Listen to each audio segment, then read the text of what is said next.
देखते हैं question number 5 को। ये क्वेश्चन क्या कह रहा है इस क्वेश्चन में, देखिए ये भी बहुत सिंपल सा क्वेश्चन है। शायद अगर पिछले क्वेश्चंस को आप पढ़े होंगे, ठीक है, अगर ध्यान से पढ़े होंगे तो ये क्वेश्चन ऑलरेडी आप सॉल्व कर चुके होंगे।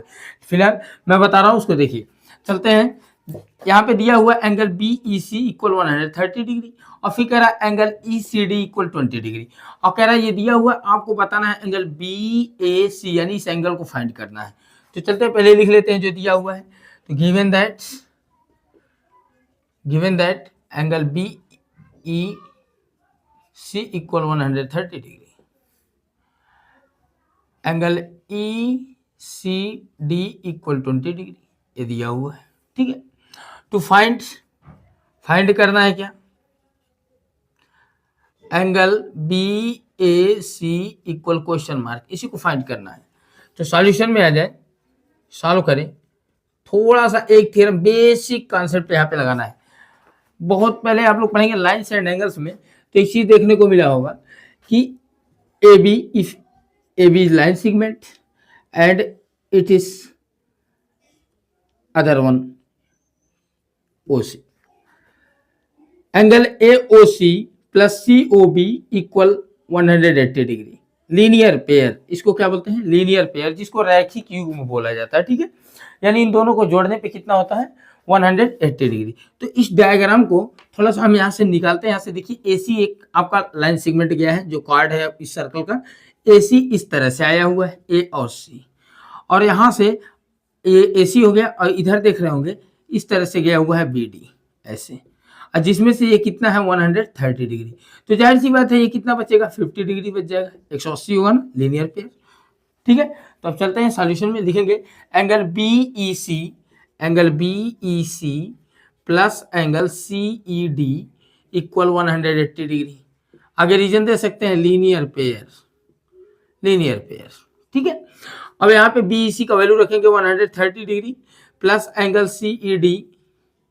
CED equal 180 degree. ये जाके उधर सब्ट्रैक्ट हो जाएगा, बचेगा आपका एंगल CED इक्वल बच जाएगा आपका 50 डिग्री, ठीक है। तो एंगल CED का वैल्यू मिल गया, ये मिल गया हमको कितना, 50 डिग्री, ठीक है, ये 50 मिल गया। अब आते हैं ट्रायंगल EDC में चलेंगे। इन ट्रायंगल EDC सभी एंगल को ऐड करने पे कितना हो जाएगा, 180। अब इसको लिखेंगे angle CED plus angle ECD plus angle EDC equal 180 degree.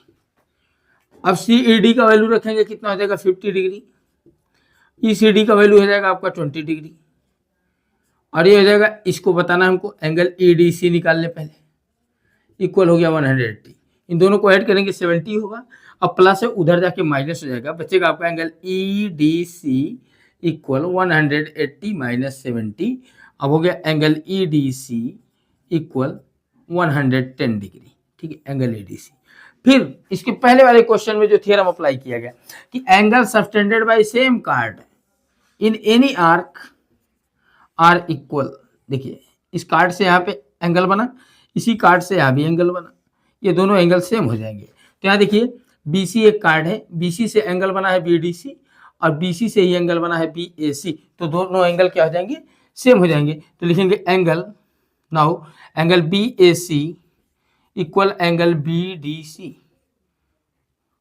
Equal 110 degree. यहाँ पे आप रीजन दे सकते हैं सबटेंडेड बाई सेम आर्क,